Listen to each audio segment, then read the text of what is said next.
Photo ಇನ್ನೊಂದ್ಸಲ ತೋರಿಸ್ಬಿಡ್ತೀವಿ ನಿಮಗೆ. So NDA ಮೈತ್ರಿಕೂಟ ಆದ ನಂತರ, ಸಭೆ ಮುಗಿದ ನಂತರ ಎಲ್ಲರೂ ಸೇರ್ಕೊಂಡಿದ್ದಾರೆ. ಅದರಲ್ಲಿ ನಮ್ಮ ರಾಜ್ಯದಿಂದ ಕುಮಾರಸ್ವಾಮಿ ಅವರು ಕೂಡ ಮೈತ್ರಿಕೂಟದಲ್ಲಿದ್ದಾರೆ JDS ಪಕ್ಷದಿಂದ. ಇನ್ನುಳಿದಂತೆ ನಿಮಗೆ ಅಲ್ಲಿ ಅಮಿತ್ ಶಾ ಅವರು, ರಾಜನಾಥ್ ಸಿಂಗ್ ಅವರು, ನಡ್ಡಾ ಅವರು, ಮೋದಿ ಅವರು, ಚಂದ್ರಬಾಬು ನಾಯ್ಡು ಅವರು, ನಿತೀಶ್ ಕುಮಾರ್ ಅವರು, ಸೊ ಶಿಂಧೆ ಅವರು, ಸೊ ಎಲ್ಲ ಪ್ರಮುಖರು ಗಣ್ಯರು ಅದರಲ್ಲಿದ್ದಾರೆ. ಮೈತ್ರಿಕೂಟದಲ್ಲಿ ಇರುವಂಥವ್ರು ಬಹುದೊಡ್ಡದಾಗಿ ಏನಿಲ್ಲ, ಅದರಲ್ಲಿ ಡಬಲ್ ಡಿಜಿಟ್ ಹೋಗುವಂಥ ಪರಿಸ್ಥಿತಿಯಲ್ಲೂ ಕೂಡ ಉಳಿದಂಥ ಯಾವ ಪಕ್ಷಗಳು ಕೂಡ ಇಲ್ಲ.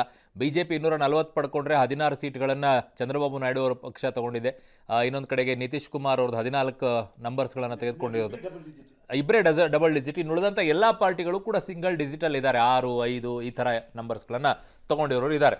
ಸೊ ಚರ್ಚೆಯನ್ನು ಮುಂದುವರಿಸೋಣ. ನಾನು ಮಹೇಶ್ ಅವರೇ,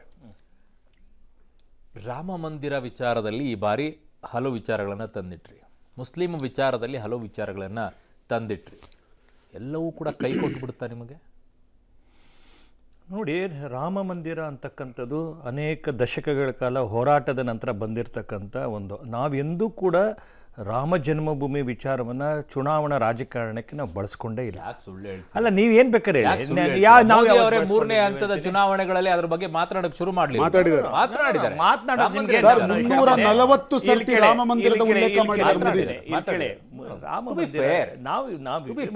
ಟು ಬಿ ಫೇರ್ ಮಾತಾಡ್ತಿರೋಂಥದ್ದು. ನಾವು ಪಾಲಂಪುರ್ನಲ್ಲಿ ಅರುಣ್, ನಿಮ್ಗೆ ನಾ ಹೇಳ್ತೀರಿ ಕೇಳಿ, ಚುನಾವಣೆ ಮುಗಿದಿದೆ, ಜನ ಮ್ಯಾಂಡೇಟ್ ಕೊಟ್ಟಿದ್ದಾರೆ. ಮ್ಯಾಂಡೇಟ್ ಒಳಗಡೆ NDAನ ಜನ ಆಯ್ಕೆ ಮಾಡಿದ್ದಾರೆ. ಭಾರತದ ಆಡಳಿತ ಸಿಕ್ಕಬೇಕಾಗಿರೋ ಅಷ್ಟು ನಮಗೆ ಬಹುಮತ ಸಿಕ್ಕಿದೆ. ಈಗ ಇರ್ತಕ್ಕಂಥದ್ದು ಮೋದಿ ಅವ್ರದ್ದು ಒಂದು ಪ್ಯಾಟ್ರನ್ ಇದೆ ಸರ್. ಪ್ರತಿ ಒಮ್ಮೆ ಚುನಾವಣೆ ಆದ 100 ದಿನದಲ್ಲಿ ಒಂದು ಏನಾದ್ರು ಒಂದು ಕ್ರಾಂತಿಕಾರಿಕ ಕ್ರಮವನ್ನು ತೆಗೆದುಕೊಳ್ತಾರೆ.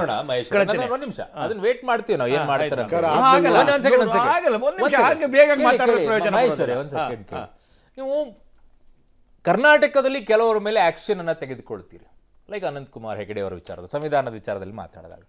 UPಯಲ್ಲಿ 4-5 ನಾಯಕರುಗಳು ಇದೇ ವಿಚಾರದಲ್ಲಿ ಮಾತನಾಡಿದ್ರು. ದಲಿತ ವೋಟ್ಸ್ಗಳು ನಿಮಗೆ UPಯಲ್ಲಿ ಸಾಲಿಡ್ ಆಗಿ ಪಟಾರ್ ಅಂತ ಕೊಟ್ಟಂಗಾಯ್ತು. ಟಕಾಟಕ್ ಅಂತ ಹಿಂಗೆ ರಾಹುಲ್ ಗಾಂಧಿ ಅವರು ಬಳಕೆ ಮಾಡಿದ್ರು, ಹಂಗೆ ಟಕಾಟಕ್ ಅಂತೇಳಿ ದಲಿತ ಓಡಿಸ್ಗಳು ಕಿತ್ಕೊಂಡು SP ಕಡೆಗೆ ಹೋಗಿತ್ತು.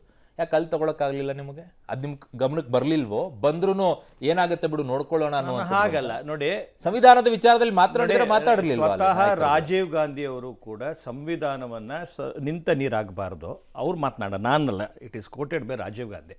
ಸಂವಿಧಾನ ಅಂತಕ್ಕಂಥದ್ದು ಆಗಾಗ ಪರಾಮರ್ಶೆ ಆಗಬೇಕು ಅನ್ನುವಂಥ ಸಂಗತಿಗಳು ಕೂಡ ಬೇರೆ, ಬದಲಾವಣೆ ನಾನು ಅದೇ ಹೇಳ್ತಿರೋದು. ನೋಡಿ, ಒಟ್ಟು 44ನೇ ತಿದ್ದುಪಡಿ ಈ ದೇಶದಲ್ಲಿ ತುರ್ತು ಪರಿಸ್ಥಿತಿ ಅಂದ್ರು ಈ ದೇಶದಲ್ಲಿ ಏನೇನೋ ಮಾಡಿದ್ರು.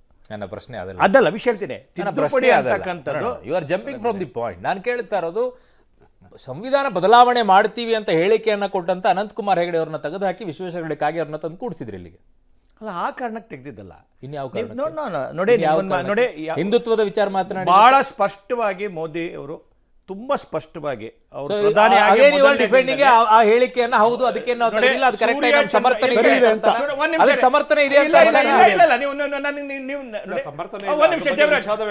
ವಿಷಾದನ ವ್ಯಕ್ತ ಮಾಡಿದ್ದಾರೆ. ಚುನಾವಣೆ ಪ್ರಾರಂಭದಲ್ಲಿ ಸೂರ್ಯ ಚಂದ್ರ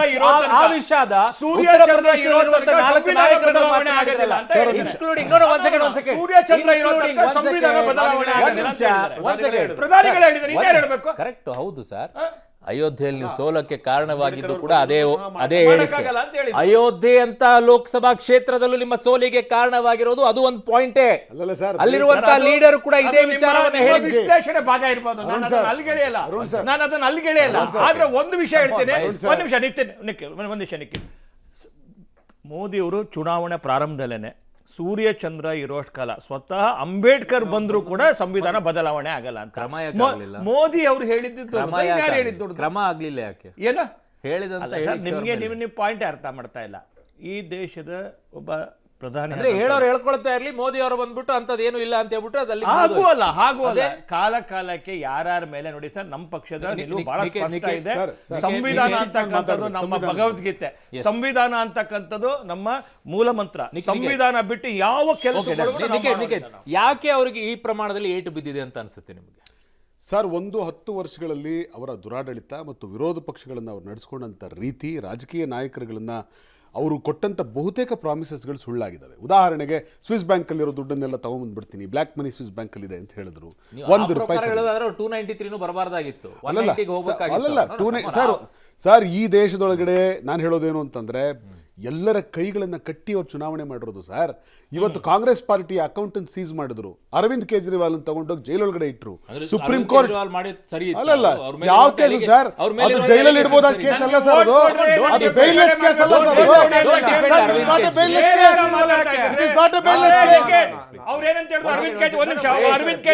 ಮಾತಾಡ್ತಾ ಇದ್ದೀನಲ್ವಾ, ಅಲ್ಲ ಸರ್ ನೀವು ಮಾತಾಡುವಾಗ ಎಷ್ಟು ಚೆನ್ನಾಗಿ ಕೇಳಿಸ್ಕೊತೀವಿ ನಾವು ಮಾತಾಡುವಾಗ ಯಾಕೆ ಮಧ್ಯೆ ಭಯ ಆಗ್ತೀವಿ? ಡೋಂಟ್ ಡಿಫೆಂಡ್ ಯಾರ ಮೇಲೆ ಎಲಿಗೇಷನ್ ಇದೆ ಅವ್ರನ್ನ ಮಾತಾಡಕ್ ಹೋಗ್ಬೇಡಿ, ಅವ್ರನ್ನ ಬಿಟ್ಬಿಡಿ, ಅದನ್ನ ಕಾನೂನು ನೋಡ್ಕೊಳ್ಳುತ್ತೆ. ಯು ಡೋಂಟ್ ಡಿಫೆಂಡ್ ಕಾನೂನು ನೋಡ್ಕೊಳ್ಳುತ್ತೆ. ಪ್ಲೀಸ್ ರಾಜಕೀಯವಾಗಿ ಹೇಳಕ್ ಹೋಗ್ಬಿಡಿ, ಅವ್ರ ಕಾನೂನಾತ್ಮಕವಾಗಿ ಸರಿ ಇದ್ದಾರೆ ಅನ್ನೋದ್ರ ಕಾನೂನು ನೋಡ್ಕೊಳ್ಳುತ್ತೆ. ಯು ಡೋಂಟ್ ಡಿಫೆಂಡ್ ಅಲ್ಲ ಕಾನೂನು ಬಿಡುಗಡೆ ಮಾಡಿ ಅದೇ ಅವರೇ ನೋಡ್ಕೊಳ್ತಾರೆ. ಪ್ಲೀಸ್ ಸರ್ ನಾನು ಒಂದು ವಿರಾಮಕ್ಕೆ ಹೋಗ್ಬೇಕು. ನನ್ನ ಹಂಬಲ್ ರಿಕ್ವೆಸ್ಟ್ ನಾನು ಎಲ್ಲ ಗೆಸ್ಟ್ಗಳಿಗೆ, ಯಾರ ಮೇಲೆ ಆರೋಪ ಇದೆಯೋ ಅವ್ರಿಗೆ ಏನ್ ಶಿಕ್ಷೆ ಆಗಬೇಕು, ಅವ್ರು ನಿರಪರಾಧಿನೋ ಅನ್ನೋ ತೀರ್ಮಾನ ಮಾಡೋದು ಕಾನೂನು. ನಿಮ್ಮ ರಾಜಕೀಯವಾಗಿ ಅವ್ರ ಒಳಗಡೆಗೆ ಹಾಕ್ಸಿದ್ರು ಇವ್ರ ಒಳಗಡೆ ಹಾಕ್ಸಿದ್ರು ಅಂದ್ರೆ ಈ ದೇಶದ ಕಾನೂನಿಗೆ ಬೆಲೆ ಇಲ್ದಂಗೆ ನೀವು ಮಾತನಾಡ್ತೀರಪ್ಪ. ದಯವಿಟ್ಟು ಮಾತಾಡ್ಬಿಡಿ. ಒಂದು ವಿರಾಮ, ವಾಪಸ್ ಬರ್ತೀವಿ.